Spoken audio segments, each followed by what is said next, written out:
इस मूवी की स्टोरी एक ऐसी लड़की पर है जो अपने ही बालों से फांसी लगाकर मर जाती है और एक ऐसी मिस्टीरियस डायरी जिसमें ब्लड से जो भी लिखा जाए वो सच हो जाता है। तो गाइस, कहानी स्टार्ट होती है 1968 साल से, जहां एक लड़की जिसका नाम स्टेला था वो अपने रूम में लेटी थी कि अचानक स्टेला के पास उसके दोस्तों की कॉल आती है उसके वॉकी टॉकी पर। उनका नाम चक और ऑगी था जो स्टेला को हेलोवीन पार्टी पर आने को कह रहे थे और साथ ही साथ एक बैग भी लाने को कहते हैं क्योंकि उन्हें किसी से बदला लेना था। जिसके बाद हमें टॉमी नाम के एक लड़के को दिखाते हैं जो बहुत ही बिगड़ा हुआ था और हर किसी को बस तंग करता रहता था। उनकी अपनी ज़मीनें थीं जिस पर फसलें भी उगती थीं। टॉमी डेली अपने फार्म में मौजूद एक पुतले को बुरी तरह मारा करता था जिसका नाम उसने हिराट रखा था। खैर, हेलोवीन वाले दिन जैक, ऑगी और स्टेला हेलोवीन कस्ट्यूम पहनकर एक बैग लेकर बाहर आए थे। वो लोग टॉमी से ही बदला लेना चाहते थे क्योंकि सभी लोग उससे काफी परेशान थे।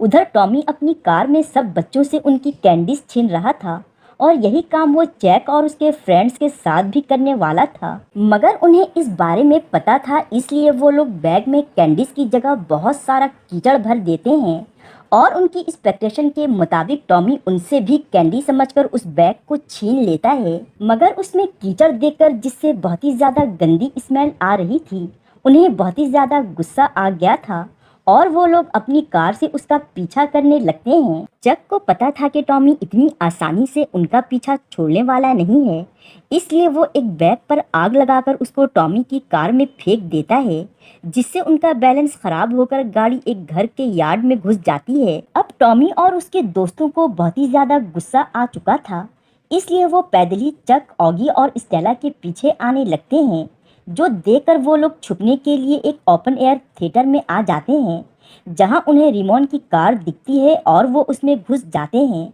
लेकिन रिमोन जो कार में बैठकर मूवी देख रहा था उन्हें कार से उतरने के लिए कहता है, मगर स्टेला उससे रिक्वेस्ट करती है कि वो उन्हें अपनी कार में छुपने दे।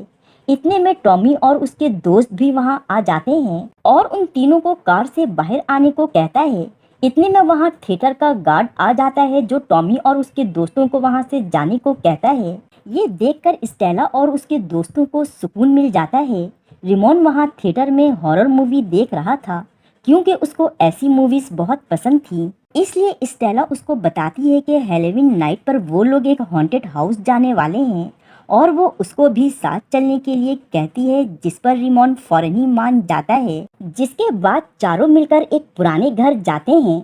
घर के अंदर जाने के बाद स्टेला उन्हें बताती है कि करीब 100 साल पहले यहाँ एक फैमिली रहती थी जो अपनी ही बेटी सारा पर बहुत ज़्यादा टॉर्चर किया करते थे क्योंकि वो उसको अपनी फैमिली का हिस्सा ही नहीं समझते थे और इसीलिए उन्होंने सारा को घर के बेसमेंट में बंद करके रखना शुरू कर दिया ताकि उसके बारे में किसी को कुछ पता ना चले और किसी वजह से उसकी सारी तस्वीरें भी जला दी। गांव के बच्चे सारा से एक दीवार के पीछे से बात किया करते थे, मगर वो बच्चे भी एक एक करके मरने लगे और उसका इल्ज़ाम भी सारा पर ही आ गया कि वो बच्चों को जहर देकर मार रही है। ये बात सारा से बर्दाश्त नहीं हुई, इसलिए उसने अपने ही बालों से खुद को फांसी लगाकर सुसाइड कर लिया। कहा जाता है कि आज भी सारा का भूत इस घर में मौजूद है। इसी दौरान रिमोन को एक शेल्फ के पीछे सीक्रेट दरवाज़ा दिखता है जो बेसमेंट का था।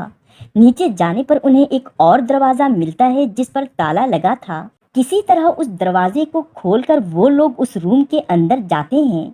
दरअसल ये रूम सारा का ही था जिसमें उसके पेरेंट्स उसको कैद करके रखते थे। वहाँ स्टेला को एक शेल्फ में से सारा की डायरी मिलती है जिसमें खून से सारा के बारे में लिखा था।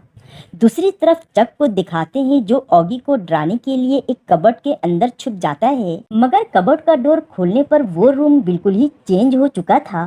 किसी महल जैसा लग रहा था और वहाँ एक बूढ़ी औरत भी बैठी थी जो चक को देख लेती है। चक काफी डर चुका था ये सब देखकर और फौरन से कबर्ड का दरवाजा बंद कर लेता है। जिसके बाद बाहर से किसी के चलने की आवाज़ आती है और अचानक ही से कोई कबर्ड का दरवाज़ा खोलता है तो वहाँ कोई और नहीं बल्कि ऑगी था। चक समझ चुका था कि इस घर में कोई ना कोई गड़बड़ ज़रूर है, इसलिए वो फौरन से स्टेला के पास आकर उससे वहाँ से चलने को कहता है। इसी दौरान स्टेला सारा से उसकी कहानी सुनाने को कह चुकी थी और ये उसने बहुत ही बड़ी गलती कर दी थी। अब वहाँ टॉमी भी उन्हें ढूंढता हुआ चक की बहन के साथ आ जाता है। चक की बहन टॉमी को बेसमेंट का दरवाज़ा खोलने को कहती है, मगर टॉमी ऐसा करने से मना कर देता है, जिस पर वो शरीफ से उसकी कंप्लेन करने की धमकी देती है। तभी टॉमी बड़ी होशियारी से चक की बहन को दरवाज़ा खोलने के लिए बोलता है। वो जैसे ही दरवाज़ा खोलती है, टॉमी उसे भी अंदर पुश करके बेसमेंट का दरवाज़ा बंद कर देता है। मगर हैरत की बात ये थी कि कुछ देर बाद ही बेसमेंट के दरवाजे के साथ सारे दरवाजे खुद से ही खुल जाते हैं और वो लोग बगैर किसी परेशानी के बाहर भी आ जाते हैं। लेकिन रिमोन की कार जिसमें ये लोग यहाँ आए थे वो बुरी तरह से टूट चुकी थी। ये लोग समझ जाते हैं कि ये टॉमी का ही काम है। फिर स्टेला रिमोन को कहती है कि आज रात तुम मेरे घर रुक जाओ, कल सुबह वापस चले जाना। जिसके बाद रिमोन स्टेला के घर के बेसमेंट में रुकता है और स्टेला अपने रूम में सारा की डायरी को पढ़ रही थी। तभी अचानक से उस डायरी में हिराल्ट यानी उस पुतले के नाम से एक कहानी खुद से लिखने लगती है, जिसको टॉमी मारा करता था। जिसके बाद टॉमी को दिखाते हैं जो काफ़ी पीकर अपने फार्म में मौजूद मुर्गियों के अंडे लेने जाता है और वहाँ वही पुतला था जिसकी कहानी सारा के डायरी में लिख रही थी। अचानक ही वो पुतला जिंदा होकर टॉमी के पेट पर अटैक कर देता है और वहाँ मौजूद एक शार्प चीज़ टॉमी के पेट में घुसा देता है और देखते ही देखते टॉमी भी एक पुतले में बदल जाता है। नेक्स्ट डे स्टेला हिराल्ड और टॉमी की स्टोरी के बारे में ऑगी और चक को बताती है, मगर ऑगी को यकीन नहीं आता ऐसी बातों पर। लेकिन स्टेला फिर भी कंफर्म करने के लिए रेमोन के साथ टॉमी के घर जाती है, जहां वाकई में पुलिस इन्वेस्टिगेशन करने आई हुई थी। क्योंकि टॉमी कल रात से गायब था, अब तो स्टेला और रेमोन को कंफर्म हो गया था कि इस डायरी में लिखी हर स्टोरी सच हो जाती है। फिर वो लोग ये बात अपने बाकी फ्रेंड्स को भी बताते हैं, मगर ऑगी की बहन को ऐसा लग रहा था कि ये सब कोई उनके साथ सिर्फ मजाक कर रहा है, इसलिए वो वहाँ से चली जाती है। जिसके बाद स्टेला, रेमोन और चक उस डायरी को जलाने की भी कोशिश करते हैं, मगर वो डायरी जल भी नहीं रही थी। स्टेला को अब एहसास हो गया था कि उसने सारा की डायरी को उस घर से उठाकर बहुत ही बड़ी गलती कर दी है, इसलिए वो वापस जाकर उसको वहीं रख देती है और अपने घर आ जाती है। उसे लग रहा था कि अब सब कुछ ठीक हो गया है, मगर ये क्या, स्टेला घर आती है तो वहाँ वो डायरी पहले से ही रखी हुई थी। सारा इतनी आसानी से उन लोगों को छोड़ने वाली तो नहीं थी। अब उस डायरी में फिर से एक स्टोरी लिखना शुरू हो जाती है, जो कि ऑगी के बारे में थी। स्टेला और रिमोन दोनों उस डायरी के पेजेस फाड़ने लगते हैं, मगर हर पेजेस पर वो स्टोरी लिखा रही थी। स्टेला समझ जाती है कि उन लोगों ने किसी बहुत ही खतरनाक आत्मा को जगा दिया है। उन्हें पता था कि अब ऑगी के साथ भी कुछ गलत होने वाला है, इसलिए स्टेला उसको बचाने के लिए उसके वॉकी टॉकी पर कॉल करके कहती है कि घर में रखी कोई भी चीज़ मत खाना, तुम्हारे खाने में एक ज़ॉम्बी का अंगूठा है।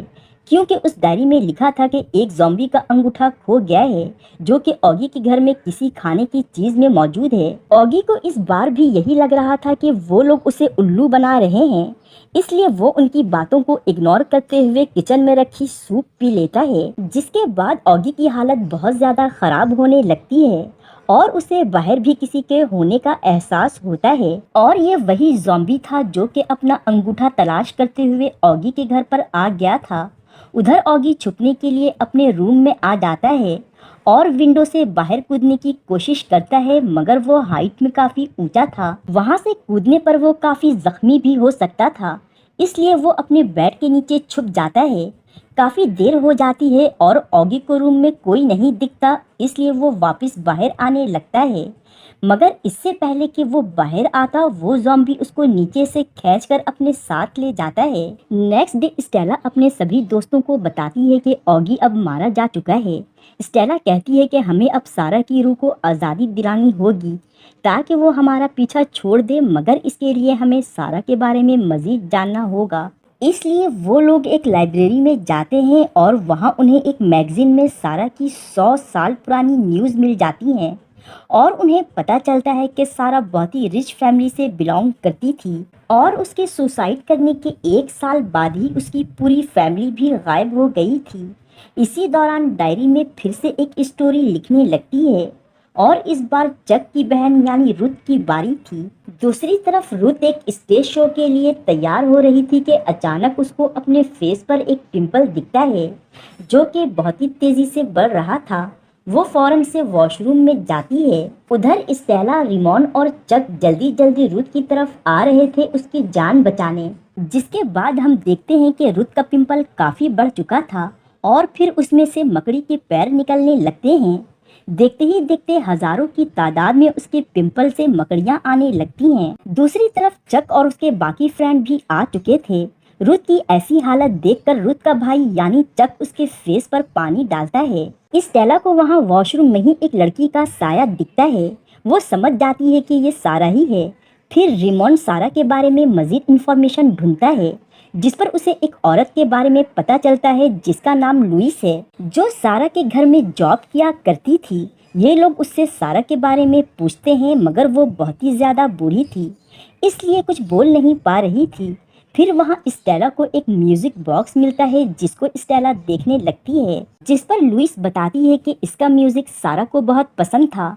स्टेला मजीद सारा के बारे में जानने की कोशिश करती है मगर लुइस की बेटी वहां आ जाती है और उन्हें वहां से जाने को कहती है। इसके साथ ही एक हॉस्पिटल के बारे में बताती है कि अगर सारा के बारे में और इन्फॉर्मेशन लेना है तो यहाँ चली जाओ। जिसके बाद स्टेला अपने दोस्तों के साथ हॉस्पिटल जाकर एक नर्स से सारा के बारे में डिटेल्स पूछती है, जिस पर वो नर्स बताती है कि सारा का केस करीब 100 साल पुराना है और फाइल ढूंढने में कई हफ्ते लग सकते हैं। लेकिन स्टेला इतने दिन इंतजार नहीं कर सकती थी इसलिए वो चुपके से रिमोन के साथ रेड रूम में चली जाती है मगर चक बाहर ही रुकता है क्योंकि उसको डर लग रहा था। इसलिए वो बिल्डिंग की टॉप पर जाकर दूसरी बिल्डिंग में चला जाता है। लेकिन हॉस्पिटल के कुछ लोग उसको देख लेते हैं और उसका पीछा करने लगते हैं। दूसरी तरफ स्टेला और रिमोन को सारा वाली फाइल मिल जाती है जिसमें सारा के बारे में बहुत सारी इंफॉर्मेशन थी, जैसे कि सारा का भाई एफ्रीम उसको बहुत टॉर्चर करता था और करंट से झटके लगाता था। दरअसल सारा के फादर की मरकरी की कंपनी थी और वो मरकरी पानी में मिल गया था।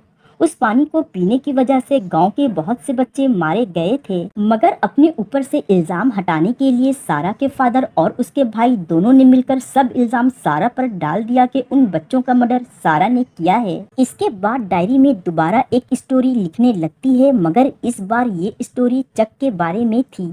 दूसरी तरफ चक को दिखाते हैं जो कि अब भी भाग रहा था और अब वहाँ की सारी लाइट्स भी रेड हो चुकी थी। जिसके बाद एक बहुत ही ड्राउनी सी क्रिएचर वहां आकर चक को गले लगाकर अपने अंदर एब्जॉर्ब कर लेती है। स्टेला भी वहां रिमोन के साथ आ चुकी थी मगर कोई फायदा नहीं था क्योंकि अब वहां सिर्फ चक का पेन ही रह गया था। स्टेला और रिमोन जब वहां पहुंचते हैं तो बहुत देर हो चुकी थी। जिसके बाद पुलिस भी वहां आ जाती है और वो उन दोनों को अरेस्ट कर लेती है क्योंकि उन्हें लग रहा था कि ये दोनों ही अपने दोस्तों के गायब होने की वजह हैं। इसलिए उन्हें लॉकअप में बंद कर दिया जाता है और फिर शेरिफ को सारा की डायरी मिलती है जिसमें एक बार फिर से स्टोरी लिखने लगती है। अचानक वहाँ चिमनी से एक कटे हुए सर के साथ बहुत सारे बॉडी पार्ट्स गिरने लगते हैं। ये सीन काफी क्रीपी था। जिसके बाद वो सारे बॉडी पार्ट्स जुड़कर एक डीमन में बदल जाता है और शेरिफ को बहुत ही बुरी मौत देता है। इसके बाद अब वो डीमन स्टेला और रिमोन को मारने के लिए जेल के अंदर आने की कोशिश करता है मगर स्टेला शेरिफ के बॉडी के पास जाकर उसके पॉकेट से चाबी निकाल लेती है और जेल का दरवाज़ा खोलकर रिमोन के साथ वहां से भाग जाती है। रिमोन स्टेला को सारा के घर जाकर उससे बात करने को कहता है और खुद वो उस डीमन को डाइवर्ट करने में लग जाता है।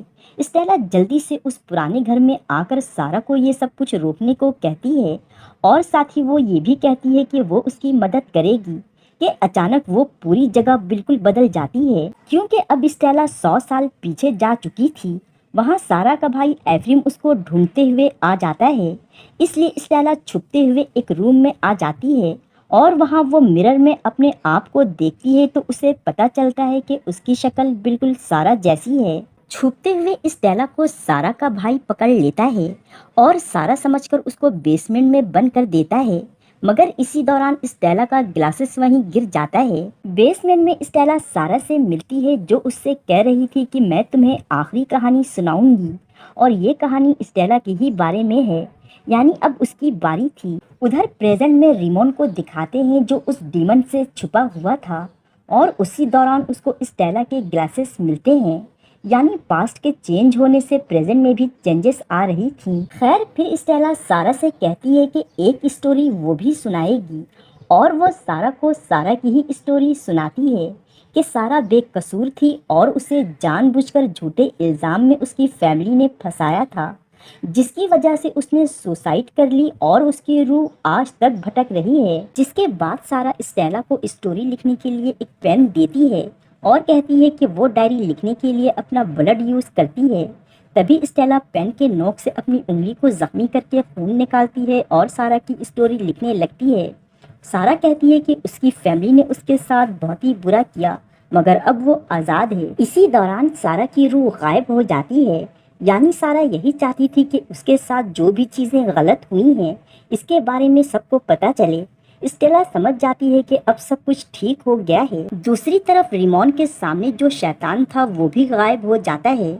स्टेला एक नॉर्मल जिंदगी गुजारने लगती है और सारा के नाम से एक बुक लिखती है, क्योंकि उसने सारा से वादा किया था कि वो उसकी कहानी कंप्लीट करेगी। और अपने वादे के मुताबिक स्टेला सारा की स्टोरी पब्लिश करा के लोगों तक पहुंचा देती है। चक और ऑगी का कुछ पता नहीं चल पाया कि आखिर वो कहाँ हैं, लेकिन स्टेला जानती थी कि उसके दोस्तों को वापस लाने का राज सिर्फ सारा के डायरी में ही है और वो एक दिन अपने दोस्तों को वापस ज़रूर लेकर आएगी।